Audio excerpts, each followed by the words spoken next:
Hey guys, welcome to Read Aloud for October 28th, day 33. I'm kind of tired, so I'm going to play something really simple today.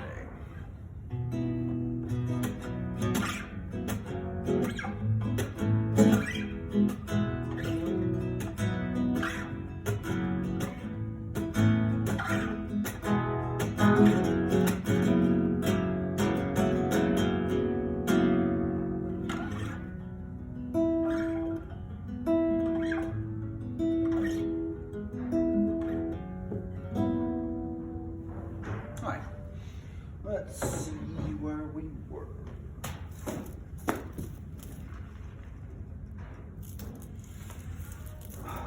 I suggest Lake Town, said Bilbo. What else is there?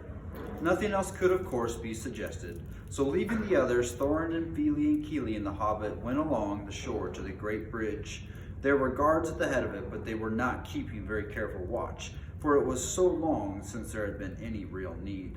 Except for the occasional squabbles about river trolls, they were friends with the wood elves. Other folk were far away, and some of the younger people in town openly doubted the existence of any dragon in the mountain, and laughed at the graybeards and gammers who said that they had seen him flying in the skies in their young days. That being so, it is not surprising that the guards were drinking and laughing by a fire in their hut and did not hear the noise of the unpacking of the dwarves or the footsteps of the 4 scouts. Their astonishment was enormous when Thorin Oakenshield stepped in through the door. "Who are you and what do you want?" they shouted, leaping to their feet and groping for weapons. "Thorin, son of Thrain, son of Thror, king under the mountain," said the dwarf in a loud voice, and he looked it, in spite of his torn clothes and draggled hood. The gold gleamed on his neck and waist, and his eyes were dark and deep. "I have come back. I wish to see the master of your town." There was tremendous excitement. Some of the more foolish ran out of the hut, as if they expected the mountain to go golden in the night and all the waters of the lake to turn yellow right away. The captain of the guard came forward. "And who are these?" he asked, pointing at Fili and Kili and Bilbo. "The sons of my father's daughter," answered Thorin. "Fili and Kili of the race of Durin, and Mr. Baggins, who has traveled with us out of the west." "If you come in peace, lay down your arms," said the captain. "We have none," said Thorin, and it was true enough. Their knives had been taken from them by the wood elves, and the great sword Orcus too. Bilbo had his short sword hidden as usual, but he said nothing about that. "We have no need of weapons, who return at last to our own as spoken of old, nor could we fight against so many. Take us to your master." He is at a feast," said the captain. "Then all the more reason for taking us to him," burst in Fili, who was getting impatient at these solemnities. "We are worn and famished after our long road and have sick comrades. Now make haste and let us have no more words, or your master may have something to say to you." "Follow me then," said the captain, and with 6 men about them, he led them over the bright bridge through the gates and into the marketplace of the town. This was a wide circle of quiet water surrounded by the tall piles on which were built the greater houses, and by long wooden quays with many steps and ladders going down to the surface of the lake. From one great hall shone many lights, and there came the sound of many voices. They passed its doors and stood blinking in the light, looking at long tables filled with folk. "I am Thorin, son of Thrain, son of Thror under the mountain, and I return," cried Thorin in a loud voice from the door, before the captain could say anything. All leapt to their feet. The master of the town sprang from his great chair, but none rose in greater surprise than the raftmen of the elves who were sitting at the lower end of the hall.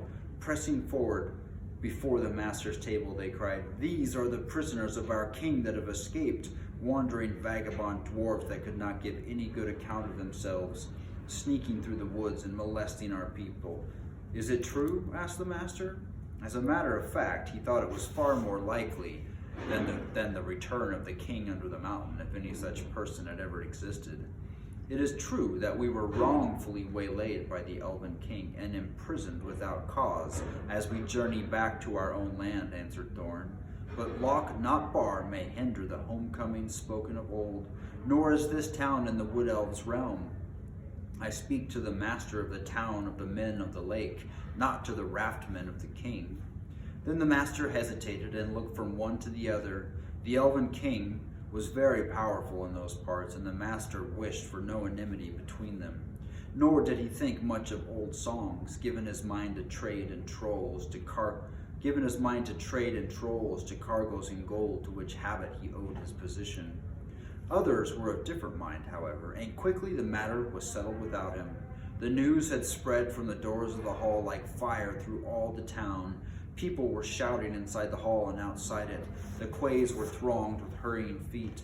Some people began to sing snatches of old songs concerning the return of the king under the mountain. That it was Thor's grandson, not Thor himself, that had come back did not bother them at all. Others took up the song, and it rolled loud and higher over the lake. Here's a picture before I attempt to sing the song. Let's see. The king beneath the mountains, the king of carven stone, the lord of silver fountains shall come into his own. His crown shall be upholden, his harp shall be restrung, his halls shall echo golden to the songs of yore resung.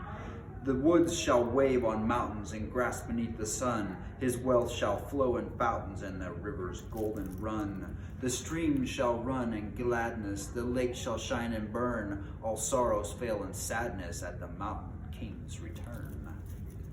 So they sang, or very like that, only there was a great deal more of it, and there was much shouting as well as the music of harps and fiddles mixed up with it. Indeed, such excitement had not been known in the town in the memory of the oldest grandfather. The wood elves themselves began to wonder greatly and even to be afraid. They did not know, of course, how Thorin had escaped, and they had begun to think their king might have made a serious mistake. As for the master, he saw there was nothing else for it but to obey the general clamor, for the moment at any rate, and to pretend to believe that Thorin was what he said. So he gave up to him his own great chair and set Fili and Kili beside him in places of honor. Even Bilbo was given a seat at the high table, and no explanation of where he came in, no songs that alluded to him even in the obscurest way, was asked for in the general bustle. Soon afterwards, the other dwarves were brought into the town amid scenes of astonishing enthusiasm. They were all doctored and fed and housed and pampered in the most delightful and satisfactory fashion. A large house was given up to Thorin and his company. Boats and rowers were put at their service, and crowds sat outside and sang songs all day, or cheered if any dwarf showed so much of his nose. Some of the songs were old ones, but some of them were quite new and spoke confidently of the sudden death of the dragon and of cargoes of rich presents coming down the river to Lake Town. They were inspired largely by the master, and they did not particularly please the dwarves, but in the meantime they were well contented, and they quickly grew fat and strong again. Indeed, within a week they were quite recovered, fitted out in fine cloth and proper colors, with beards combed and trimmed and proud steps. Thorin looked and walked as if his kingdom were already regained, and Smaug chopped up into little pieces. Then, as he had said, the dwarves' good feeling towards the little hobbit grew stronger every day. There were no more groans or grumbles. They drank his health, and they patted him on the back, and they made a great fuss of him, which was just as well, for he was not feeling particularly cheerful. He had not forgotten the look of the mountain, nor the thought of the dragon, and he had beside a shocking cold. For 3 days he sneezed and coughed, and he could not go out. And even after his speeches at banquets were limited to, "Thank you very much." In the meanwhile, the wood elves had gone back up the forest river with their cargoes, and there was a great excitement in the king's palace.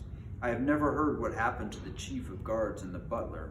Nothing, of course, was ever said about the keys or barrels while the dwarves stayed in Lake Town, and Bilbo was careful never to become invisible. Still, I dare say, more was guessed than was known, though doubtless Mr. Baggins remained a bit of a mystery. In any case, the king knew now the dwarves' errand, and thought he did, and he said to himself, "Very well, we'll see. No treasure will come back through Mirkwood without my having something to say in the matter. But I expect they will all come to a bad end, and serve them right." He, at any rate, did not believe in dwarves fighting and killing dragons like Smaug, and he strongly suspected attempted burglary or something like it, which shows he was a wise elf and wiser than the men of town, though not quite right, as we shall see in the end. He sent out his spies about the shores of the lake and as far northward towards the mountain as they would go, and waited. At the end of a fortnight, Thorin began to think of departure. While the enthusiasm still lasted in town, was the time to get help. It would not do to let everything cool down with delay, so he spoke to the master and his counselors and said that soon he and his company must go on towards the mountain. Then for the first time the master was surprised and a little frightened, and he wondered if Thorin was after all really a descendant of the old kings. He had never thought that the dwarves would actually dare to approach Smaug, but believed they were frauds who would sooner or later be discovered and turned out. He was wrong. Thorin, of course, was really the grandson of the king under the mountain, and there is no knowing what a dwarf will not dare and do for revenge or the recovery of his own. But the master was not sorry at all to let them go. They were expensive to keep, and their arrival had turned things into a long holiday in which business was at a standstill. Let them go and bother Smaug and see how he welcomes them, he thought. Certainly, O Thorin, Thrain's son, Thror's son, was what he said. You must claim your own. The hour is at hand, spoken of old. What help we can offer shall be yours, and we trust to your gratitude when the kingdom is regained. So one day, although autumn was now getting far on, the winds were cold and leaves were falling fast, 3 large boats left Lake Town, laden with rowers, dwarves, Mr. Baggins, and many provisions. Horses and ponies had been sent round by circuitous paths to meet them at their appointed landing place. The master and his counselors bade them farewell for the great steps of the town hall that went down to the lake. People sang on the quays. Quays are like docks. And out of windows, the white oars dipped and splashed, and off they went north up the lake on the last stage of their journey. The only person thoroughly unhappy was Bilbo. And that is the end of the chapter. Next chapter is chapter 11, On the Doorstep, but there's a picture. It's a pretty cool picture. This is of the boats leaving. All right, bye guys.